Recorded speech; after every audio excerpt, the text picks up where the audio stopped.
ఏంటో ఈ సమాజంలో బ్రతకడం చాలా కష్టంగా ఉంది. ఏమైంది అత్తయ్య గారు అలా ఉన్నారు? ఇప్పుడు కూరగాయలకి వెళ్ళాను కదమ్మా, కూరగాయలు కొంటుంటే పక్కన క్యారెట్ చాలా తాజాగా ఉన్నట్టు అనిపించింది. ఒక 4 క్యారెట్లు తీసి సంచిలో వేసుకున్నాను. అయ్యో, ఎంత పని చేశారు అత్తయ్య గారు? ఆ షాప్ అయిన చూసారండి? ఆ షాప్ అతను చూడలేదమ్మా, పక్కనున్న అతను చూశాడు. చూసిన అతను ఆ షాప్ అతనితో చెప్పాడు. అప్పుడు ఆ షాప్ అతనేమో ఇలా తీయడం ఏంటమ్మా అని అడిగాడు. నేనేమో తీయలేదని దబాయించిపోయాను. ఇవి మీ షాపులోవి కాదు, పక్క షాపు నుంచి కొని తెచ్చుకున్నాను అన్నాను. అయినా సరే ఆ పక్కన చూసిన ఆయన ఏమన్నా ఊరుకున్నాడా? లేదు, తీయడు నేను చూశానని గొడవ పెట్టాడు.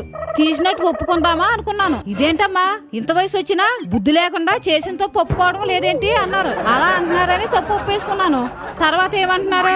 సిగ్గు లేకుండా చేసిన తప్పు ఎలా ఒప్పుకుంటుందో చూడు అంటున్నారు. మరి ఈ సమాజంలో ఇంకెలాగమ్మా బ్రతకడం? అందుకే అత్తయ్య గారు ఏదైనా ఫ్రీగా రావాలని కక్కుర్తి పడకూడదు. అదే కదమ్మా.